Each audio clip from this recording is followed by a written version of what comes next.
Thank you very much again. मैं आप लोगों से ऐसा कुछ नहीं कह सकता जो आप पहले से नहीं जानते। सॉरी, मुझे बहुत गर्मी लग रही थी इसलिए मुझे वो उतारना पड़ा, वरना मैं पहने रखता।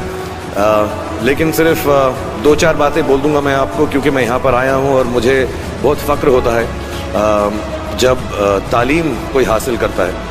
मैं भी सराफ साहब को भी यही बता रहा था, मुझे खुद जो है बहुत प्राइड होती है जब लोग पढ़ाई लिखाई करते हैं। मुझे लगता है तालीम से ज़्यादा अहम कोई भी चीज़ दुनिया में नहीं है। और जैसा मैंने आपसे कहा, इस वक्त ये जो आपका मुकाम है, ये जो उम्र है आपकी, इस उम्र में आप में सबसे ज़्यादा जज्बा होगा, सबसे ज़्यादा ब्रेन सेल्स होंगे और सबसे ज़्यादा बाल होंगे। कुछ सालों बाद जज्बा भी कम हो जाएगा, बाल भी कम हो जाएंगे, ब्रेन सेल्स भी कम हो जाएंगे। सो ये जो मौका आपको ज़िंदगी ने दिया है, ये जो थ्रेशोल्ड पर आप हैं, जब आप बाहर जाएंगे, काम करना शुरू करेंगे और पढ़ाई करेंगे, आप में से कुछ ग्रेजुएट हो रहे हैं, कुछ पोस्ट ग्रेजुएट हो रहे हैं, बहुत सारे अभी पीएचडी हासिल करके गए। आप लोगों को सिर्फ इतना कहना चाहूँगा कि जैसे आपकी सोच है, जो आपके दिल में आए, ज़िंदगी भर सिर्फ वही कीजिएगा।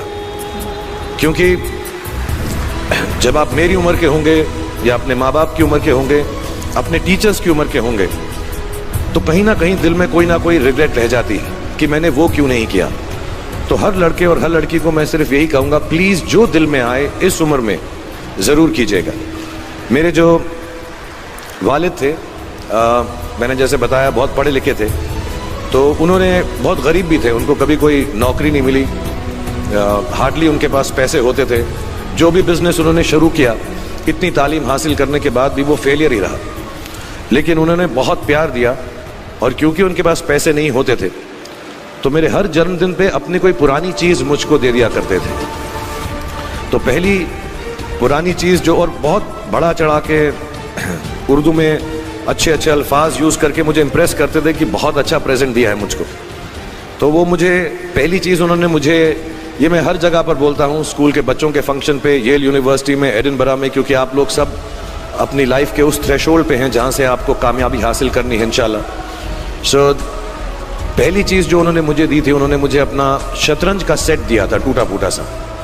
वो शतरंज हर रोज़ खेलते थे। हनुमान मंदिर के जो हेड प्रीस्ट थे, पंडित थे, उनके साथ रात को जाके मेरे वालिद जो हैं शतरंज खेलते थे।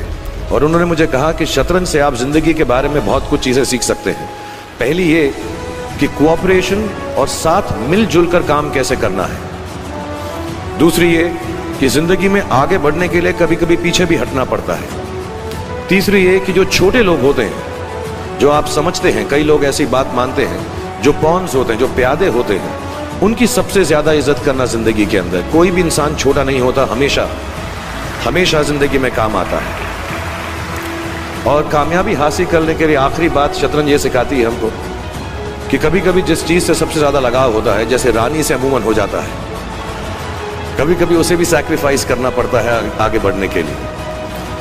दूसरी चीज़ जो उन्होंने मुझे दी थी, वो एक टाइपराइटर दिया था। आज के ज़माने में आई डोंट थिंक किसी को, बहुत सारे बच्चे होंगे यहाँ पे जिनको मालूम भी नहीं होगा टाइपराइटर कैसा लगता है। अब सब कंप्यूटर पे काम करते हैं। तो टाइपराइटर के ऊपर जब आदमी लिखता है और अगर गलत लिखता है तो उसको मिटाने में बहुत तकलीफ होती है। So you have to be very diligent, बहुत ध्यान से लिखना पड़ता है। हम गलती नहीं कर सकते। और टाइपेक्स यूज़ करते थे टाइप को निकालने के लिए, कभी उंगली फंस जाती थी उसकी कीज़ के बीच में, मगर बहुत मेहनत से, बहुत डिलिजेंस से काम करना पड़ता था। तो जब मैं उस पर टाइपिंग सीखा स्कूल में कॉमर्स करते वक्त, so the only thing I realise is that practice makes you perfect. तो जो भी काम आप जिंदगी में करें, उसको डिलिजेंस से करें। ऐसा करें कि कोई गलती ना हो, अपना पूरा दिमाग लगा कर करें, सोच समझ कर करें। ऐसे करें कि ये काम जिंदगी में आपका पहला काम है और इसके बाद आपको मौका नहीं मिलेगा, और शायद ये काम आपका जिंदगी का आखिरी काम है, इसके बाद फिर मौका नहीं मिलेगा। So do it with that kind of diligence. तीसरी चीज़ उन्होंने मुझे कैमरा दी थी, क्योंकि बहुत गरीब थे, वो कैमरा चलता नहीं था बिल्कुल भी। सिर्फ उसके व्यू फाइंडर से बड़ी अच्छी अच्छी तस्वीरें दिख जाती थी, लेकिन खिंचती बिल्कुल भी नहीं थी। और इससे मुझे उन्होंने सीख दी कि जो हमारी क्रिएटिविटी होती है, हम जो भी, कभी कभी हमारी हॉबी होती है, कभी कभी हमारा उससे प्यार होता है, लेकिन हम उसको अपनी नौकरी नहीं बना सकते, अपना काम नहीं बना सकते। बहुत कम लोग ऐसे फॉर्चुनेट होते हैं, जैसे मैं हूँ, कि जो मेरी हॉबी थी, जिस चीज़ से मुझे प्यार था, कलाकारी से, एक्टिंग से, वो मेरा पेशा भी बन गया। अमूमन ऐसा होता नहीं है, लेकिन जो हमारी कला है, चाहे वो पोएट्री है, चाहे वो लिखना है, चाहे वो पेंटिंग है, चाहे जो भी चीज़, गाना है, अकेले में गाना है, हमारी क्रिएटिविटी ज़रूरी नहीं है कि दुनिया एक्सेप्ट करे। जैसे उस कैमरा की तस्वीरें दिखती नहीं है, लेकिन उसमें देखने से खूबसूरत लगता है हर कुछ, वैसे ही आपकी जो क्रिएटिविटी है वो अपने लिए रखें, क्योंकि ज़िंदगी में कभी ना कभी, कहीं ना कभी ऐसा मुकाम आएगा जब आप बहुत अकेला फील करेंगे। हो सकता है दुख का समय भी आए, उस वक्त आपकी जो क्रिएटिविटी है वो आपकी सबसे अच्छी दोस्त होगी, दुनिया उसको माने या ना माने। मैं बहुत ख़राब पोइट्री करता हूँ, लेकिन जब भी दुखी होता हूँ तो लिख लेता हूँ। सराफ साहब से मैं अब सीखना भी चाहता हूँ। मैं रेख्ता पे जाऊँगा, मुझे लगता है ये कमाल की साइट है, थोड़ी मैं शायरी वगैरह सीखूँगा। मेरी शायरी बहुत ख़राब है कि हमने तुम्हारी याद में रो रो के टब भर दिए, वो आए और नहा कर चल दिए।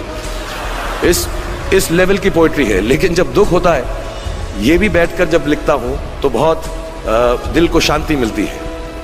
आखिरी चीज़ मेरे वालिद जी ने मुझे दी थी, वो तो मैं जल्दी से बताता हूँ। एक, उन्होंने मुझे कहा एक सेंस ऑफ ह्यूमर हमेशा रखना, ज़िंदगी में हंसते हमेशा रहना, एक चाइल्ड लाइक इनोसेंस ज़रूर रखना। जैसे एक छोटे बच्चे की जो एक इनोसेंस होती है, जो उसका दुनिया की तरफ जो नज़रिया होता है बड़ा इनोसेंट सा होता है, उसमें कोई खामी नहीं होती, गलती नहीं होती, अभी दुनियावी बातें नहीं आई होती, तो वैसे ही रखना। कई बार बचपन में मैंने जब बदतमीज़ी की या कोई गलत काम किया तो उन्होंने सेंस ऑफ ह्यूमर से मुझे बचाया।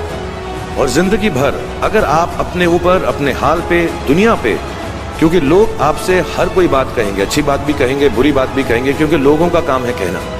अगर आप उसको एक सेंस ऑफ ह्यूमर से देख सकेंगे तो ज़िंदगी जो है बहुत बेहतर रहेगी। And last not the least, what my father gave me, what my mother gave me and what your parents have given you, आपके जो पेरेंट्स हैं, जो आपको दिया है, वो सबसे बड़ी गिफ्ट है, गिफ्ट ऑफ लाइफ। ज़िंदगी की जो ज़िंदगी एक खुद ही सबसे बड़ा तोहफा है हमारी ज़िंदगी, और उसको वैसे ही ट्रीट कीजिए। ज़िंदगी के अंदर जो भी मुकाम आए, जैसी भी चीज़ें हों, अच्छा हो, बुरा हो, कभी अंधेरा हो, कभी उजाला हो, हर चीज़ को रिस्पेक्ट कीजिए और ज़िंदगी में ग्रेस रखिए हर इंसान की तरफ। हर इंसान जो भी आपसे जो भी बात करेगा, वो अपनी मुसीबत के हिसाब से करेगा, अपनी हैसियत के हिसाब से करेगा। कभी गलत बात भी बोलेगा, ऊंची बात भी बोलेगा। जब आप काम करेंगे, जब आप बड़ी बड़ी कंपनीज के अंदर नौकरी हासिल करेंगे, आपका हमेशा झगड़ा रहेगा, जो मेरा जूनियर है वो ऐसी बात करता है, मेरा सीनियर जो है ऐसी बात करता है। लेकिन सब जो हैं ज़िंदगी से जूझ रहे हैं, इस ज़िंदगी में कुछ बनने की कोशिश कर रहे हैं। सो वो ग्रेस जो है, वो लीवे जो है, हर किसी को दीजिएगा, जो आपके साथी हैं, जो आपके साथ साथ काम कर रहे हैं, जो आपका साथ काम नहीं भी कर रहे और जो आपका साथ नहीं भी दे रहे। ग्रेस से बड़ी चीज़ आप ज़िंदगी को वापस नहीं लौटा सकते। ये 4-5 चीज़ें याद रखिएगा। याद रखिएगा, नहीं रहे तो कोई बात नहीं। आप लोग बहुत कुछ अभी इस जगह पर इल्म हासिल कर चुके हैं, और मुझे उम्मीद है और मुझे यकीन कि आप जो भी करेंगे ज़िंदगी में बहुत कामयाब होंगे। थैंक यू वेरी मच, बहुत बहुत शुक्रिया।